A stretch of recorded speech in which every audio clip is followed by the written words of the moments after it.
दोस्तों नमस्कार। Gary Kirsten के बारे में तो आप जान ही चुके होंगे कि वो अब पाकिस्तान टीम के साथ उनका कोई रिश्ता नहीं है।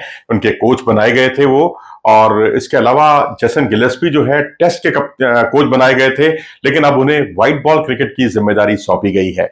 ये अपने आप में चौंकाने वाली खबर है। और हम तो ये मानकर चल रहे थे, भारत में मेरे ख्याल ज्यादातर बड़ा समुदाय यही मान के चल रहा था कि आकिब जावेद जो है अगले व्हाइट बॉल क्रिकेट के कोच होंगे, लेकिन ऐसा नहीं हुआ। क्योंकि अगर आप देखें तो मुझे लगता है ये शायद थोड़ा सा पीसीबी ने जल्दबाजी में लिया हुआ फैसला है पीसीबी का। या फिर ये भी हो सकता है कि जो हमें पता चला है कुछ सोर्सेज से, कि आकिब जावेद के सामने मोहसिन नकवी साहब ने ये पेशकश की थी कि आप व्हाइट बॉल क्रिकेट की कमान संभालें। वैसे भी उनके पास कोचिंग का तजुर्बा है अच्छा खासा, क्योंकि जो पाकिस्तान में एनसीए है उसके भी वो कोच रहे हैं, पाकिस्तान के बॉलिंग कोच रहे हैं। 2009 में जो टी20 वर्ल्ड कप जीता था टीम ने, तब भी मेरे ख्याल से बॉलिंग कोच यही थे। तो एक लंबा तजुर्बा उनके पास कोचिंग का है। और यहाँ क्योंकि सिलेक्शन कमेटी में उनकी अगुवाई में जो सिलेक्शन कमेटी बनी, उनको पावर दी गई बहुत बड़ी, तो उस पावर का उन्होंने बहुत अच्छा इस्तेमाल किया। पिच को लेकर बहुत अच्छी राय दी। इंडिया फार्मूला अगर कहा जाए तो गलत नहीं होगा कि उन्होंने इंडिया फार्मूला को अपनाया। और इंडिया फार्मूला यही कहता था कि आप स्पिन फ्रेंडली पिच बनाएं, अपने स्पिनर्स को ज्यादा तवज्जो दें, और आपके स्पिनर्स आपको मैच जिताकर देंगे। और वही कुछ पाकिस्तान ने कर दिखाया इंग्लैंड के खिलाफ। लेकिन आकिब जावेद भी बहुत चतुर कोच हैं और वो भी जानते हैं कि ये सब यहां तो मुमकिन हो गया, लेकिन जब यही टीम बाहर जाएगी, विदेश में जाएगी, तब उनका ये फार्मूला पूरी तरह से कारगर साबित नहीं होगा। तब उन पर गाज गिरेगी, उनको हटाया जाएगा। क्यों बनी बनाई प्रतिष्ठा, जो इज्जत है, उसको क्यों खाक में मिलाया जाए। शायद इसी वजह से उन्होंने मोहसिन नकवी साहब की ये बात नहीं मानी और उसे कुछ समय के लिए टाल दिया। और आखिरकार जेसन गिलेस्पी को व्हाइट बॉल क्रिकेट का कोच बनाया गया है। और अब सवाल ये उठता है कि जेसन गिलेस्पी के पास जो तजुर्बा है वो लंबे फॉर्मेट का ज्यादा है। अगर आप उनको देखें तो यॉर्कशायर टीम की उन्होंने जो है कोचिंग दी है। यॉर्कशायर के अलावा ससेक्स के साथ वो जुड़े रहे, साउथ ऑस्ट्रेलिया की टीम के साथ वो जुड़े रहे। लेकिन व्हाइट बॉल क्रिकेट में उनके पास वैसा तजुर्बा देखने को मिला नहीं है, क्योंकि एडिलेड स्ट्राइकर्स के वो जरूर कोच रहे। लेकिन ये टीम कभी फाइनल में नहीं पहुंची है। 2015 की बात है, तब ये कोचिंग दिया करते थे इस टीम को। और इसके अलावा पंजाब किंग्स के, जो आईपीएल में पंजाब किंग्स की टीम है, उसके ये बॉलिंग कोच रहे। लेकिन आईपीएल में इस टीम का प्रदर्शन भी कोई अच्छा नहीं रहा है, जैसा रहा है आपके सामने है वो। लेकिन अब सवाल है कि ये तो एक तरह से बलि का बकरा बनाने वाली बात है कि आपने उनको व्हाइट बॉल क्रिकेट की जिम्मेदारी सौंप दी है। मेरे ख्याल से मोहसिन नकवी साहब का इतना बड़ा कद है, अगर वो चाहते तो आकिब जावेद को कन्विंस कर सकते थे, मना सकते थे। लेकिन अभी तक वो उनके झांसे में आए नहीं है। तो ये एक नया खेल खेला जा रहा है पाकिस्तान क्रिकेट में। और अब अगर उनके रिजल्ट भी अच्छे नहीं आए तो इनका भी वही हश्र होने वाला है जो गैरी कर्स्टन का हुआ। क्योंकि गैरी कर्स्टन और पीसीबी के बीच कई वैचारिक मतभेद जो है, डिफरेंस ऑफ ओपिनियन देखने को मिली। रिजवान को व्हाइट बॉल क्रिकेट में कप्तान बनाया गया, लेकिन उनसे कोई मशवरा नहीं लिया गया। इसके अलावा अगर आप देखें तो सेकंड और थर्ड टेस्ट मैच जो हुआ इंग्लैंड के खिलाफ, उसमें जो कुछ आमूल चूल परिवर्तन किए गए, बदलाव किए गए, उसमें उनसे कोई मशवरा नहीं लिया गया।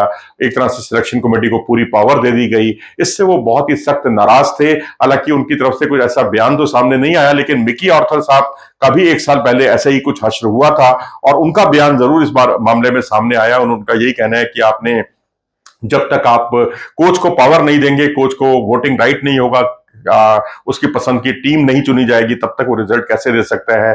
बात अपनी जगह वैसे देखा जाए तो मिकी आर्थर की भी गलत नहीं है, क्योंकि अगर आप किसी को कोच की जिम्मेदारी देते हैं जिसका बहुत बड़ा काम होता है और बहुत बड़ी जिम्मेदारी होती है, उसको अगर उसकी पसंद की टीम नहीं दी जाए और कहा जाए कि जाओ खेलो और मैच जीत के आओ, तो फिर वो कैसे उन खिलाड़ियों के साथ जिनकी उनकी उनके साथ उनकी ट्यूनिंग भी अच्छी नहीं है, तो कैसे हो सकता है, कैसे वो अच्छे रिजल्ट दे सकता है।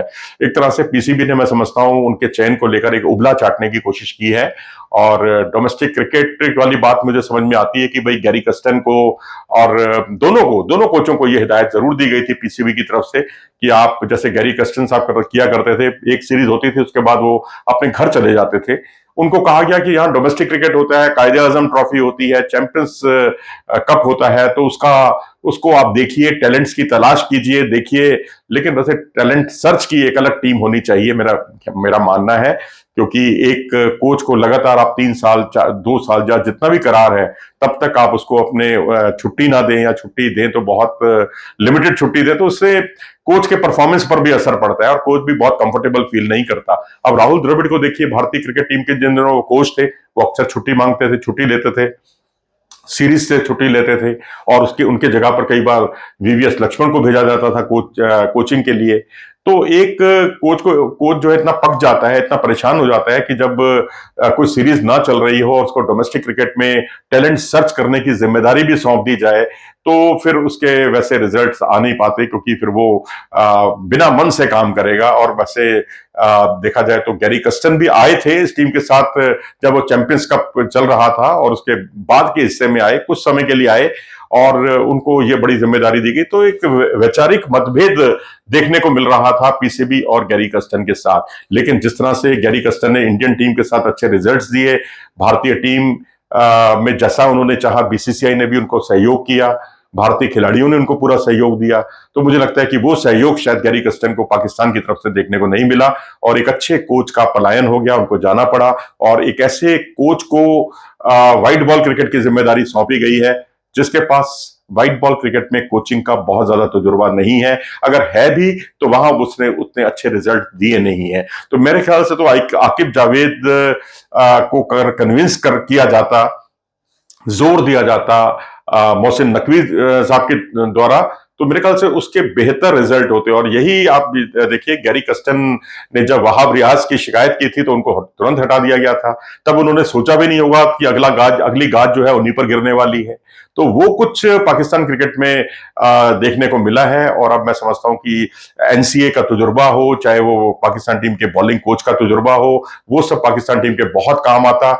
आकिब जावेद को यह जिम्मेदारी सौंपी जानी चाहिए थी, और अगर वो कन्विंस नहीं होते तो मोहसिन नकवी साहब को अपने रुतबे का इस्तेमाल करना चाहिए था।